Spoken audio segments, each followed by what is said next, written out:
రాహుల్ గాంధీతో పాటుగా భారత్ జోడో న్యాయ యాత్రకు భద్రత కల్పించేందుకు జోక్యం చేసుకోవాలని కోరుతూ కాంగ్రెస్ పార్టీ జాతీయ అధ్యక్షుడు మల్లికార్జున్ ఖర్గే కేంద్ర హోంమంత్రి అమిత్ షాకు లేఖ రాశారు.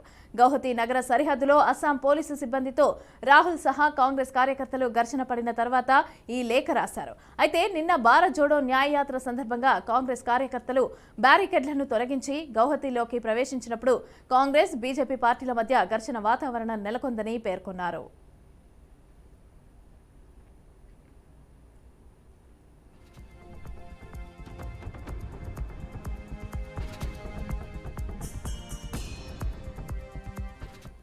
ఈ ఘటనలో బ్యారికేడ్లను బద్దలు కొట్టేందుకు ప్రజలు ప్రేరేపించినందుకు రాహుల్ గాంధీ పైన కేసు నమోదు చేయాలని రాష్ట్ర director general of police GP Singh ను ముఖ్యమంత్రి హిమంత బిశ్వ శర్మ ఆదేశించారు. ఇక ఆ తర్వాత రాహుల్ సహా పలువురు కాంగ్రెస్ సభ్యులపైన కూడా కేసు నమోదు చేశారు. ఈ యాత్రలో పాల్గొన్న కాంగ్రెస్ నాయకులు అలాగే మద్దతుదారులు గౌహతి ప్రధాన రహదారుల్లోకి రాకుండా హైవే పైన బ్యారికేడ్లను ఏర్పాటు చేశారు. ఇక బ్యారికేడ్లను తొలగించిన కాంగ్రెస్ మద్దతుదారులు పోలీసులతో వాగ్వాదానికి దిగారు. రాష్ట్ర కాంగ్రెస్ కమిటీ అధ్యక్షుడు భూపెన్ బోరా అలాగే రాష్ట్ర అసెంబ్లీలో ప్రతిపక్ష నేత దేబబ్రత సైకియా గాయపడ్డారు.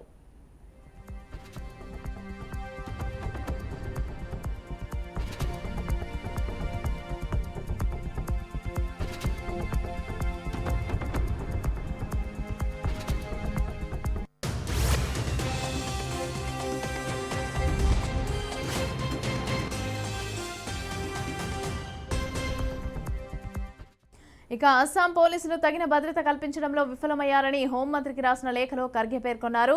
రాహుల్ గాంధీ Z+ భద్రతకు అర్హుడని తెలిపారు. ఇది కాకుండా కాంగ్రెస్ పోస్టర్లను చింపివేయడంతో పాటుగా జనవరి 21న బీజేపీ కార్యకర్తలు కాంగ్రెస్ పర్యటనను అడ్డుకోవడంతో పాటుగా రాష్ట్ర పార్టీ చీఫ్ భూపెన్ బోరా పైన కూడా దాడిని గురించి ప్రస్తావించారు. ఇక పోలీసుల పర్యవేక్షణలోనే ఈ పని జరిగిందని ఖర్గే ఆరోపించారు. రాహుల్ గాంధీ కాన్వాయ్ దగ్గరికి వచ్చేందుకు పోలీసులు బీజేపీ కార్యకర్తలకు పర్మిషన్ ఇచ్చారు అని మల్లికార్జున మండిపడ్డారు. అయితే దీనికి సంబంధించి పూర్తి డీటెయిల్స్ మా ప్రతినిధి అశోక్ అందిస్తారు.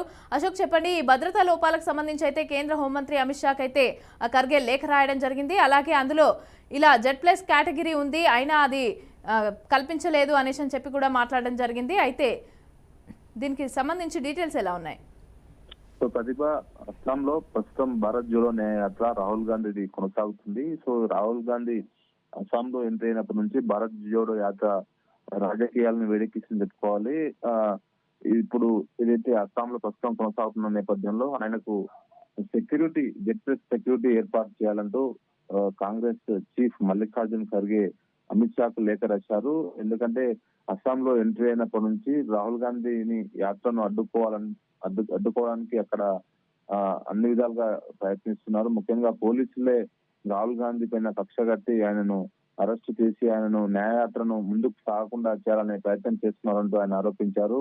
ముఖ్యంగా ఏదైతే న్యాయయాత్ర సాగుతున్న సందర్భంలో రాహుల్ గాంధీ పైన కేసు నమోదు చేయడం కూడా చెప్పుకోవచ్చు. సో యాత్ర పేరుతో రాహుల్ గాంధీ హింస రెచ్చగొట్టడం, దాడి చేసినందుకు ఈ కేసు నమోదు చేసినట్లు అస్సాం పోలీసులు చెప్తున్నారు. మొన్న ఏదైతే 2 రోజుల క్రితము గువాహటిలో రాహుల్ గాంధీ భారత్ జోడో న్యాయయాత్ర కొనసాగుతుండగా పోలీసు అనుమతి లేని అడ్డుకున్నారు. సో దీంతో పోలీసులకు కాంగ్రెస్ కార్యకర్తల మధ్య వాగ్వాదం చోటు చేసుకుంది. ఇది తీవ్ర ఉద్రిక్తతకు దారితీసింది చెప్పుకోవాలి.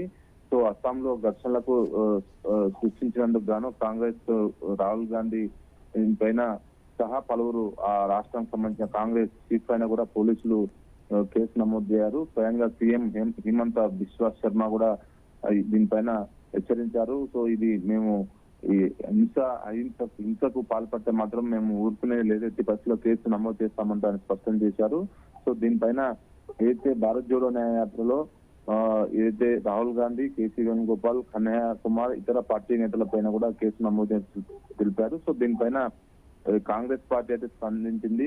ఇది కావాలని న్యాయయాత్రను అడ్డుకునేందుకే కుట్రలో భాగంగా జరిపింది. సో ఖచ్చితంగా రాహుల్ గాంధీకి Z+ సెక్యూరిటీ ఏర్పాటు చేయాల్సిన అవసరం ఉంది. ఎందుకంటే భారత్ జోడో న్యాయయాత్ర దాదాపు 6,000 కిలోమీటర్లకు పైగా ఈ యాత్ర కొనసాగుంది. ఇప్పటికీ 10 రోజులు అవుతుంది యాత్ర కొనసాగి.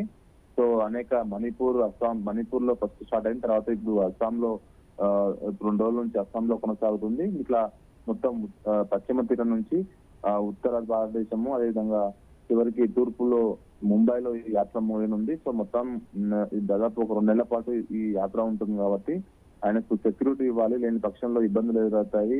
ఎందుకంటే గతంలో ఆయన ఒక జెడ్ ప్లస్ సెక్యూరిటీ ఉండే.